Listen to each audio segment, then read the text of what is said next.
about Snow White. How do you think you are similar or different? Oh, wow.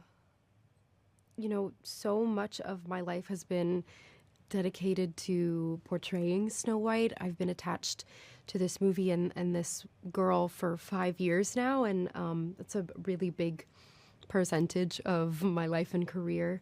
So much of us has kind of melded into one. I really hope that I have a similar heart to hers. She has this beautiful, unending kindness and positive outlook towards the world.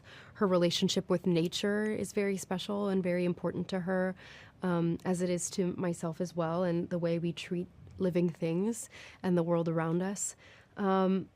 I wish I could be as positive as she is at times. That's certainly a difference we have, but I think it's a very human thing to not always see the bright side. But that is part of the beauty of Snow White. It has been for 88 years now that she just sees the good in everyone and everything. And I hope that I and so many people who watch this film can embody that as well. Snow White is Disney's first princess, and Disney princesses are often seen as symbols that offer encouragement. What message are you hoping to convey to audiences with your portrayal of Snow White?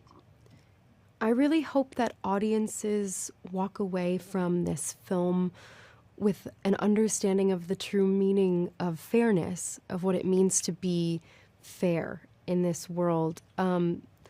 There is a message that's been carried on for almost 90 years now from the original animated classic.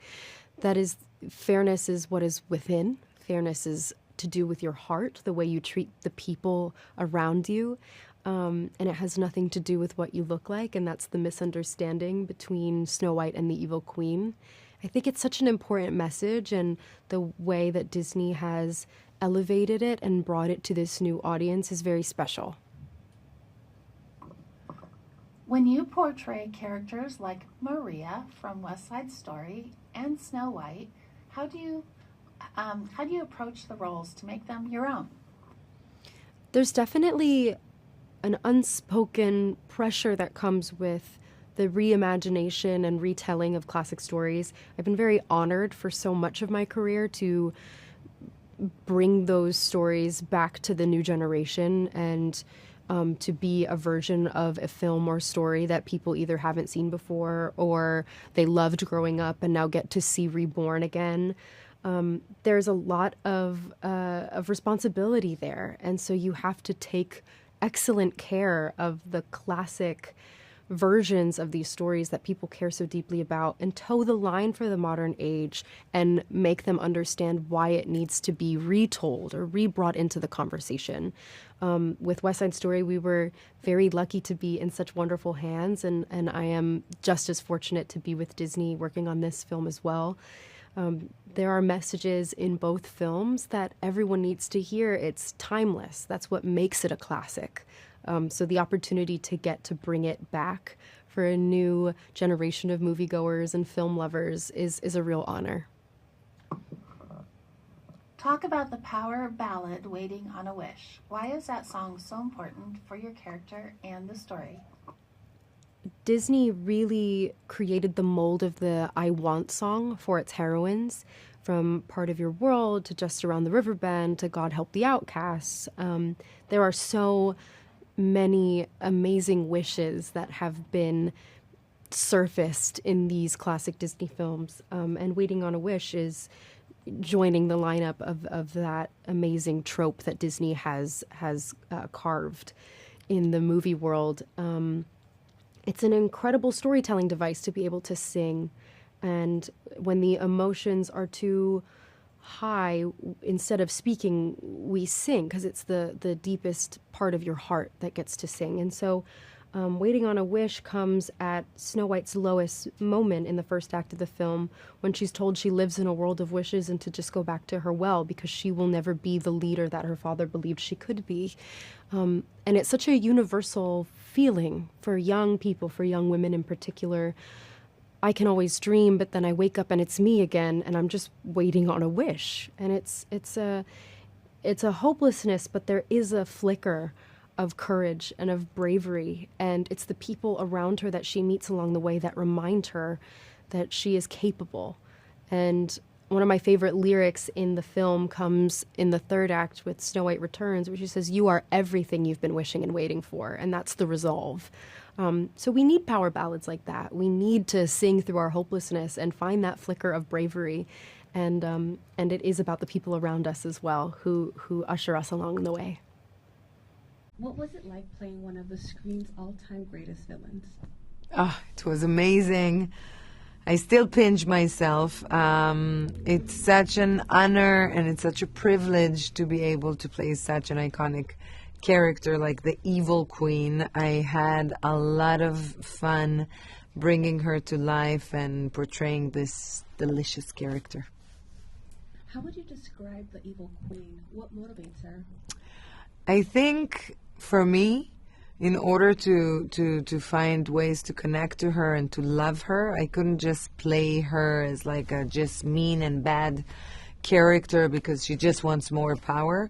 For me, she was very vulnerable and full of insecurities about who she is and what grants her power and what's important in life. And she was a little bit misunderstood. And that's what motivates her. She thinks that with her beauty, she will be loved and grant power. But it's not the way to go. Evil Queen, I'm sorry. What can you tell us about the Evil Queen's relationship with her magic mirror? The magic mirror is kind of like, the magic mirror fuels the ego for the queen. As long as the queen gets reassured by the magic mirror that she's the fairest of them all, then she's fine. But as soon as the answer is different, then she's completely broken and raged and unhinged and losing it. How was it working with Pasek and Paul and choreographer Mandy Moore? It's amazing. I think that we've had such an incredible creative team working on the film between Benj Pasek and Justin Paul, working on the music, having Mandy Moore, who's like they're all such a dream to be working with, and they really elevated the film to the best version of what it could be. All right, first question. Why is the character of Snow White so beloved?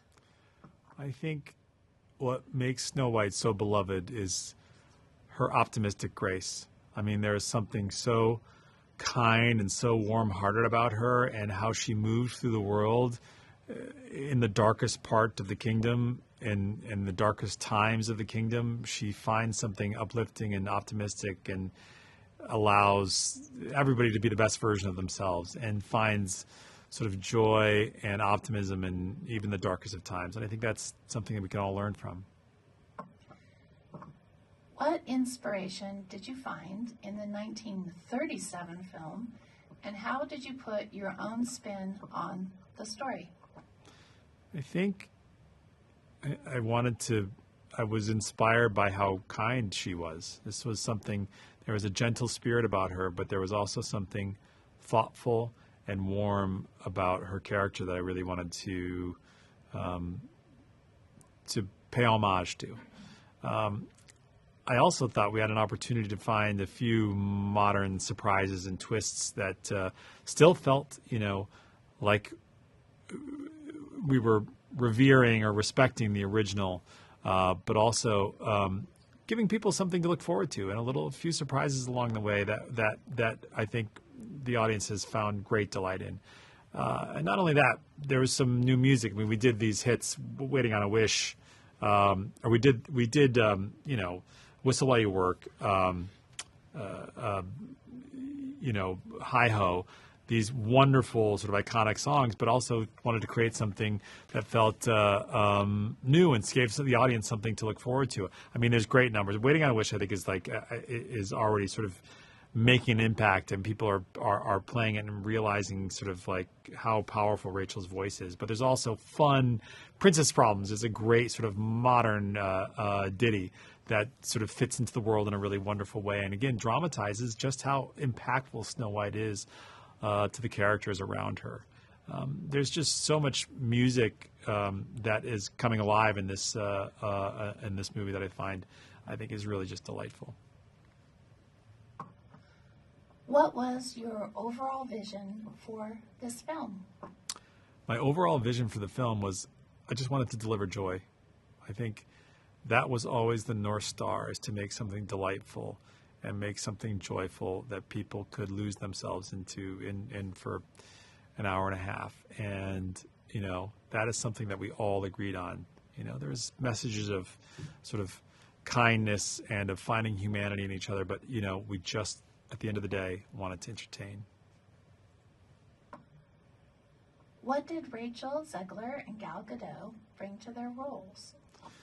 I mean, Rachel has this sort of like optimistic worldview that I think is super endearing and lovely, and she has this sort of a graceful countenance that I think you can feel in the movie. And like she also has a deep understanding of the Disney sort of lore and Disney movies, and she grew up with them. She is such a Disney kid in every conceivable way. And so she kind of understood the tone of that character and just what that kind of specific kind of optimism and mix of sort of modernity and something very traditional. And she could really embrace that. And Gal has this sort of immense exotic power to her that is thrilling to be around. She is, you know, she's absolutely stunning and beautiful and one of the most beautiful women in the world. And but she also she knows how to carry herself.